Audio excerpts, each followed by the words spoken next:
Alright, welcome to our 2011 used Rockwood 2702 SS. We're going to start right in the back bumper here. So you can see we just got this one little bolt kind of ran through it. Just going to pull that out. Then we can pull out the bumper cap. Reach in a little bit. We got your sewer hose stored in here. So you can see once it does stretch out, or once it is fully extended, it is 20 feet long. Just take note of those two ears in the adapter here. That's how we'll be hooking it up to our sewer system. And we're just storing it in the bumper here just to help keep any sort of stench out of the trailer. Now you can see I got that one hole drilled there. Just gonna line that up with the top. And then that way you can just slide that bolt right back through it. Make sure that it's not gonna go flying off on you. So in the back corner here, you can see you got the stabilizer jacks there. Our electric switch, your runner's just gonna be right on the end there. So what you're gonna be doing with these guys is just running them down to the ground. Give them another turn or so just to firm them up, and they'll just get rid of any sort of bounce or sway that you can see you've currently got in the unit, all right?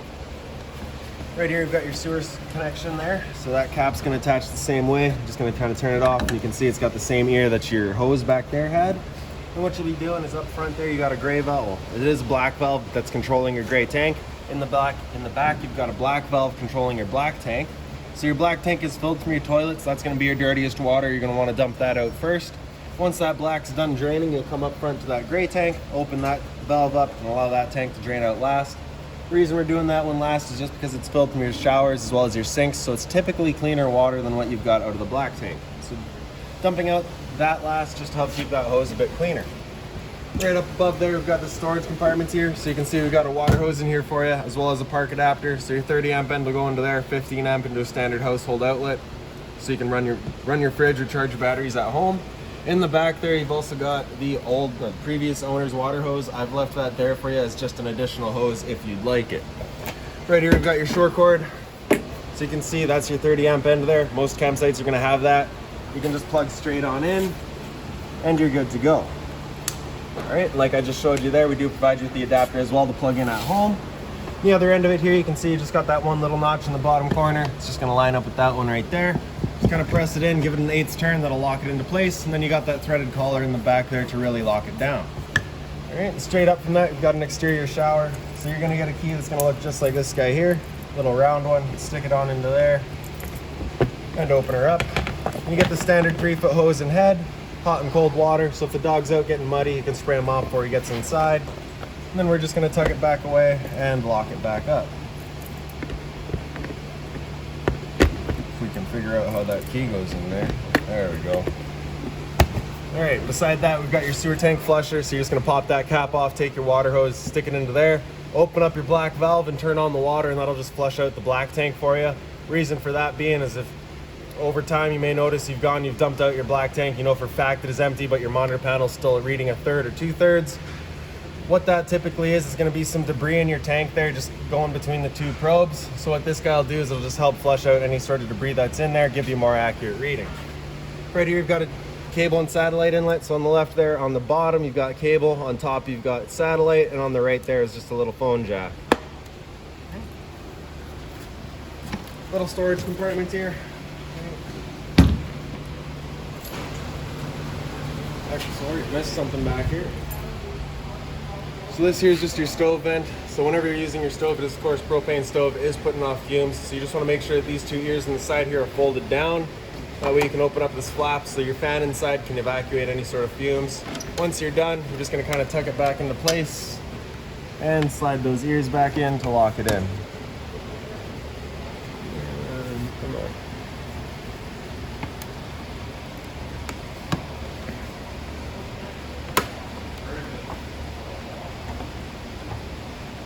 Just like that. All right. Set up towards the front.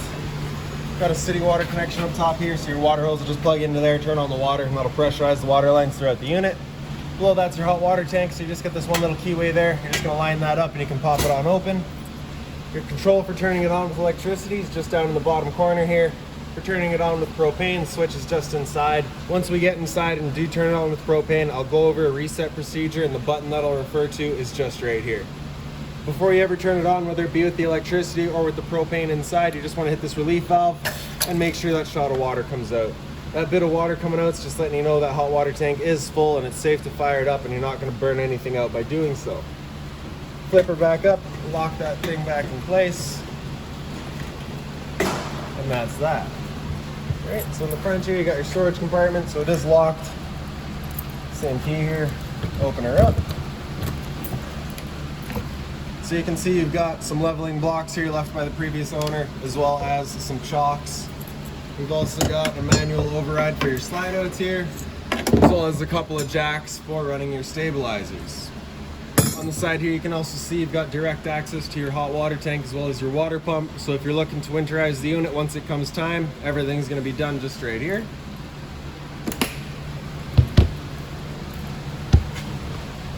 Closing her back down, lock her back up. And then towards the front, we just hit this one little service light here. All right. Inside this black box is your battery, so as long as you're plugged in through that short cord in the back or your 7-pin into your tow vehicle, that battery is charging for you. Propane tanks are just in this cover here, so you just get those two knobs, push them back, you can flip it open. You get access to your two valves. I'm just going to take it right off. And then you can see in the front here, you currently got that green letting us know we're drawing off of this tank, so we'll just open it up and draw off of that tank. All right. Now watching the gauge there, if that were to go empty, you're just going to close this tank off, flip over to the other side, and run off of this tank while you get the other one filled. In the front, you got the power tongue jack, so on the left there, you just get a little light switch, and on the right, up is down, down is up.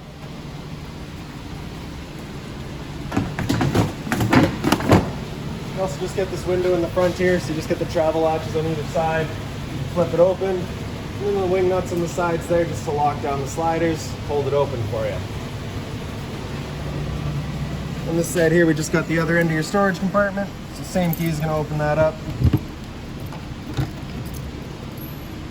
And inside here, we've got kind of everything for your outside kitchen. All right. So first is going to be this hanger bracket here. Just slide that on out. I'm just going to kick these two wings out, and they kind of fall into place. And then, so you have this hanger bracket here. You're going to want to line this up right in the center of that outlet. Get that top lined up, then the bottom into place. That's that. Then we can grab our barbecue. Pull it on out. So you can see, that's just the drip tray. So you can see on either side here, you got these channels. So you're just going to line those up, slide them in. Same thing on the other side. And then you just have the one little clip here. Slide that through and lock it into place.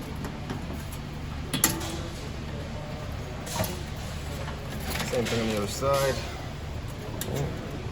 And then propane hose is right in here, so we're just going to flip this guy open and we can pull out that hose.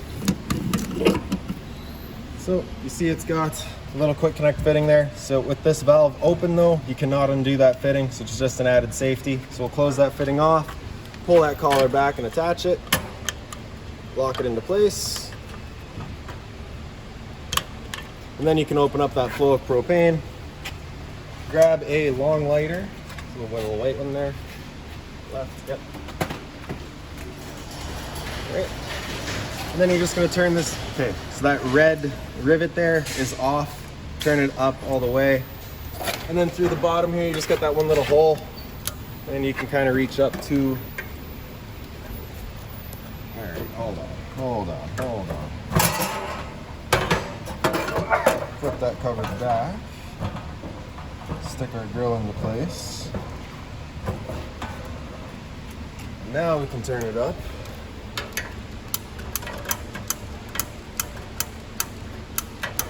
As soon as my lighter decides to work, there we go.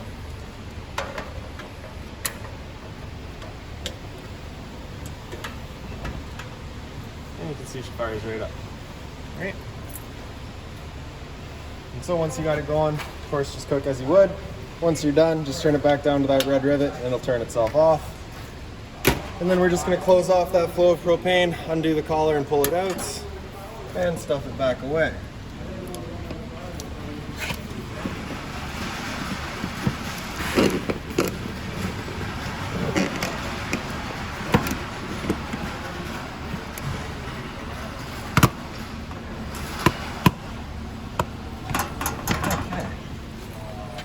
Get it out of the way now. We're just going to close it back up. Travel latches in the front here, just lock her down. pull off our pins, slide it out, and store it back away.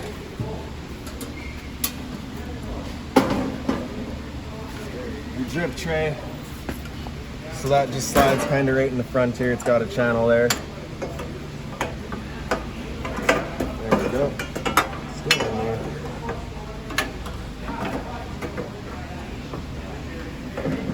Alright. And then there's just this little table here. So that leg just kind of kicks down. And then it attaches the same way to the side of the unit. Let's get that top lined up. Let it fall down. And there you go. Alright. So once you're all done with this, it's all just flipping back away. Store it back in the units.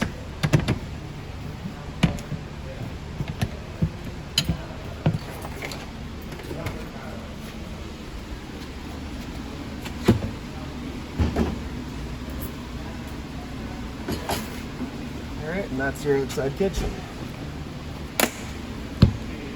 Close her up, walk her down.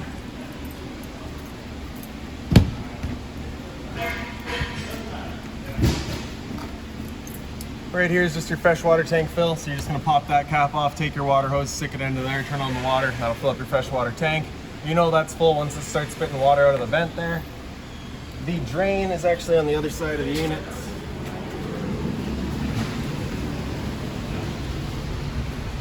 That goes just right down here. You just get this one little drain cock there. Just gonna turn that to the front, and she drains out. Great.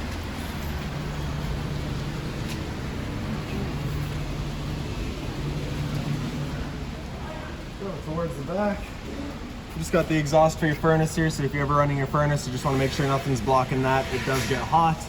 The two outside speakers, which inside will be labeled set C. This here is just a little power outlet, fire protected. Vent for your fridge back here, nothing there for you to worry about. And then in the very back of the unit, you just got your ladder to get up top, check out your seals and stuff like that. This back entrance here is just into your back bathroom, so we don't need to go into there right now. And then this is going to be your main entrance into the living room. So in the back here, you just get this little T-latch. It's just going to slide into there, hold it open. Then for your steps, you're just going to grab that bottom step, flip it out. Take that bottom step over. And then as you make your way on inside, you can see you've got a fire extinguisher right off to your left as well as to your right. Right underneath this cabinet here, you get that light switch which does your porch light outside. And you also get your slide out switch. So press and hold out, and that slide will make its way out.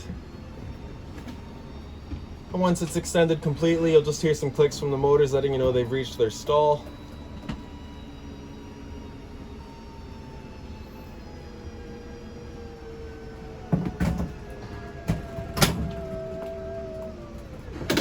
And there you go.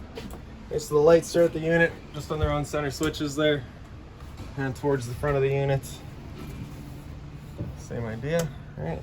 So in the front bedroom here, you've got your closet space all along the side and the top. On the side here, you've got a power outlet. So this right here is actually a heated bed spread or a sheet or something like that. So you just plug that on in. You got the dial on the side there. You get selection from 0 all the way up through 6, just for your temperature selection. I don't believe there's storage underneath, but there is a drawer here. Up on the wall here, you've got your awning switch. So just press and hold extend, and that awning will make its way out. I don't think we can make it all the way today, but if it were fully extended, you can just see it. That white flap there would come down. Once that white flap's down, that is fully extended. You're going to want to stop. If you were to continue extending, once you see that flap, it will actually wind itself up backwards, in which case our fabric will be underneath the tube, allowing it to then hold water, accelerating the growth of mold and mildew. Now if it were to start raining while it's out, it's going to be holding some water anyway, so what you can do is just grab either arm, front or rear. You're just going to slide it in towards the unit. Then you can take this knob here and lock it down. You can see that changes the pitch of the awning out at the head, allowing water to then run off. Now if you like that angle better, because it does give you more shade, you can do the same thing out at the front, and that'll hold the entirety of the awning down. Before you ever bring it back in though, you just want to loosen these knobs off. Make sure they are fully extended, just that we're not running the risk of bending anything. Then we're just going to press and hold the track, and it makes its way back in. Another thing to keep in mind with it is when it is open, it is just a huge windsock. It is catching a bunch of wind. So once you get up to about 15, 20 kilometers an hour wind, you want to bring it back in. Again, just so you're not running the risk of bending anything. That's that. So, in the front bedroom, right above the head, just got the two little reading lights there. Right, so you can kind of shoot them around, choose where you like them. Same thing on the other side there. Right above your heads, you get a roof vent. So you just get that one knob there, turn to open. Same closet space on the side here, another power outlet down on the bottom. And then up here you do actually have a TV backer here, so if you want to mount the TV, you can do so. Cable and satellite outlet as well as a power outlet for it. And then in the front here, you just got a little closet space on the side. So that pouch has all of your owner's manuals, any remotes, anything like that for the units right in there. Sirius XM doesn't work, can't tell you why, sorry. You do have your stereo there, so the power button on the top left turns it on. Eject is just on the right there. Alright, so it is set up as a 5.1 sound system, so you do have your front left, your center, your front right, and your two rears.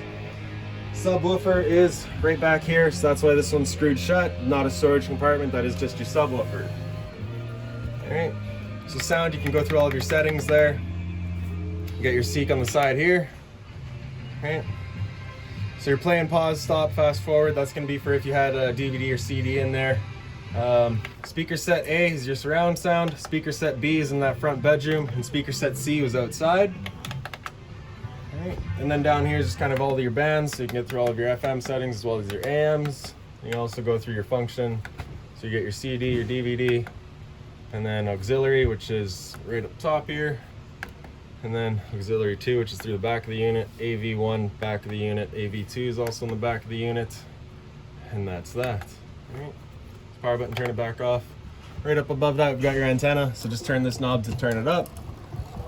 And then once it's up all the way, it'll just kind of stop in place.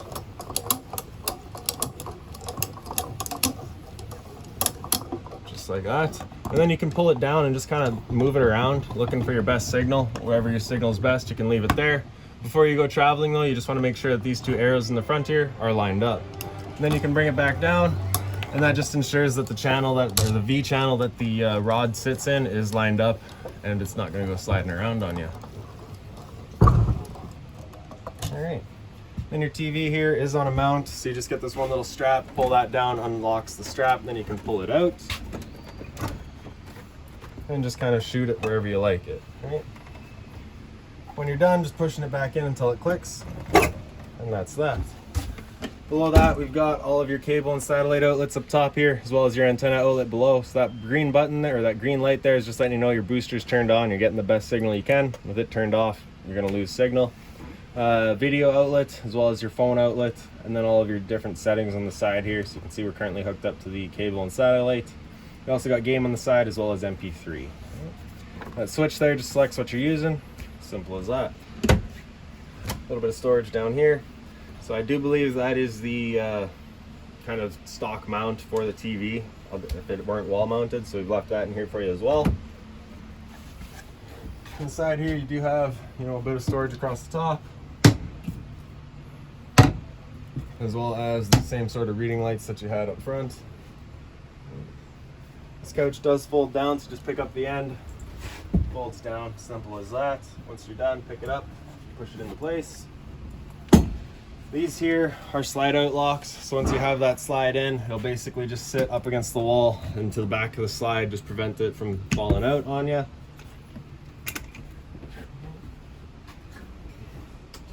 So your microwave here is pretty standard, just like home.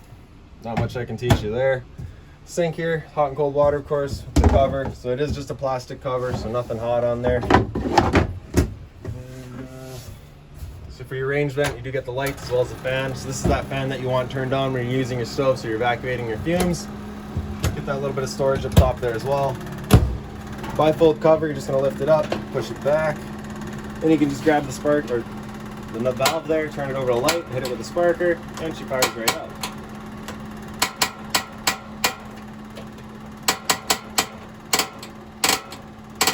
There we go. All right. Once you're done, just turn them back off.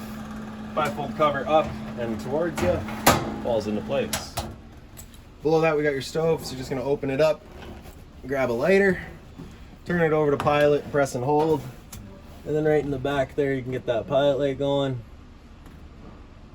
Now, it might take a minute just because you got to clear all the air out of the propane line. But once it gets going, you do just want to keep that knob held in for another couple of seconds, and then you can release and it'll hold itself. Oh, prematurely released it there. So, one out. So again, just pressing and holding. Stick the lighter back there. And it's going. Now we should be able to release, and yep, holds itself. Then you just turn it up to your desired temperature, and she fires right up. Once you're done, you're just going to turn it back down to pilot, and it'll hold just the pilot light for you. However, if you're going traveling or leaving the trailer for a while, you just want to make sure that's right off. A bit more storage kind of down, but sorry, these are not storage compartments. These are drawers, these are storage. As well as below your sink. Of course, just being mindful of your drains there. You, of course, don't want to be breaking those. Alright, then your dinette area here, so you get storage across the top there.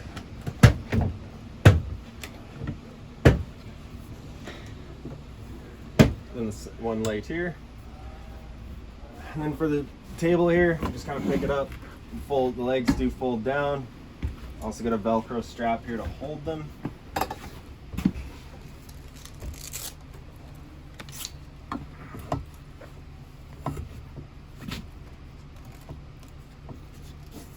Alright, and then once you got it tucked up, you basically got a couple of different lips here that you can rest it down onto.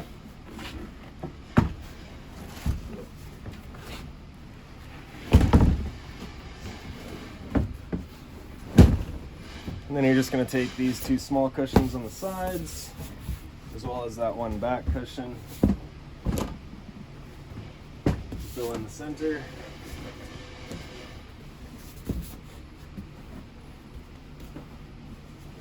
And there's your extra bed. When you're done, you're ready for breakfast again. I'm just going to tuck them back up into the backs.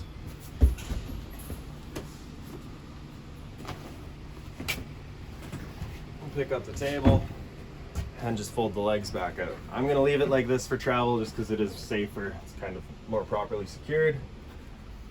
Do have storage underneath the two dinettes as well. Then up on the wall here, you've got your thermostat. So this left slider with it over to the right, select your temperature, fan on auto. That's your furnace, so that'll fire up the furnace. I really don't want to let it run too long today. So I'm just going to let it fire up. Kind of get an idea of what it might sound like. It does, you just kind of hear it click. You really don't hear much else. Furnace is moving its air through all of the floor registers. As simple as that. All right. So with it being a used unit, you shouldn't have to deal with the new furnace smell, but if you do get a little bit of a smell the first couple of times you use it, that's what it is. All right. Turn it off once we're done, and then center left here, we've got fan. I'll turn on the air conditioning fan. So that's just the fan, it's just moving air, there's no cooling involved in that, right? It's just moving the air around. That's where you'd be selecting either your low or your high, right? Otherwise, we're just leaving it on auto.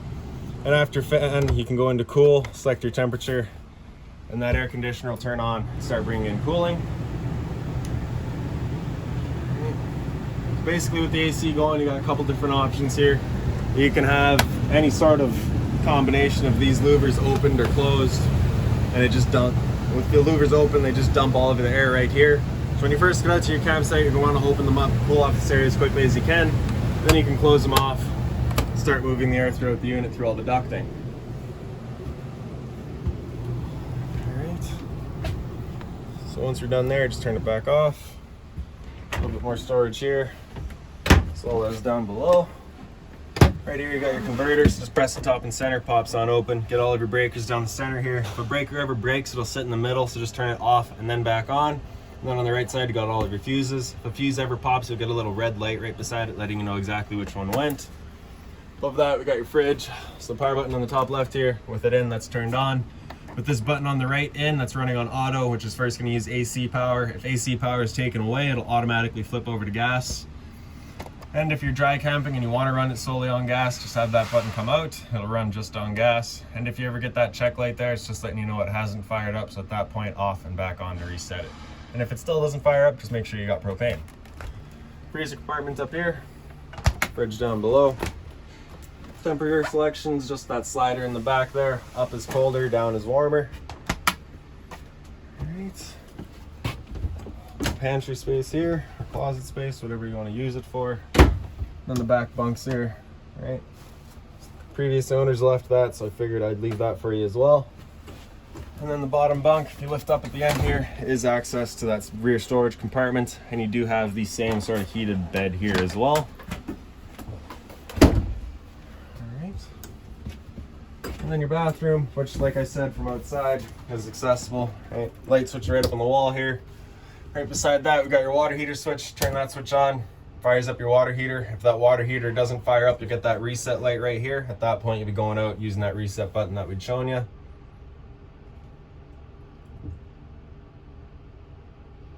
Typically, you can hear a couple of clicks and then the whir of that flame going. But with it being so far up front, I don't know if we'll hear that today. Oh no, you can hear it. All right, perfect. You know that hot water tank's good. Monitor panel beside it, so in the bottom right here, we've got your water pump switch. Turn that switch on, turns on your water pump, drawing out of your freshwater tank to pressurize the lines. Then up top, we got your monitoring system. So battery, C would be charging, G is good, F is fair, and L is low. And for your fresh tank, so as you fill that up, that'll go to a third, 2/3, and full. So you can see we're currently draining that out right now. And your black tank and your gray, same idea. Hot and cold water, your sink, of course, medicine cabinet here. GFI protected outlet, so chest on the bottom, reset in the center. A little bit of storage down here as well. Toilet with the flush lever right in the front there. And then your shower with hot and cold water, of course, standard head. Now right above my head here, we've got your roof vent. So just turn this knob to open it up. And in the back corner here, just get your fan switch. So 0, 1, 2, and 3. And that's that. You do also have a max fan, a max air vent cover installed up top there. So if you're looking to leave that open during the rain, you got the power to do so. Close her back up, tighten her down. And that's about it. So if you've got any other questions on the unit, please feel free to give us a call, 204-237-7272.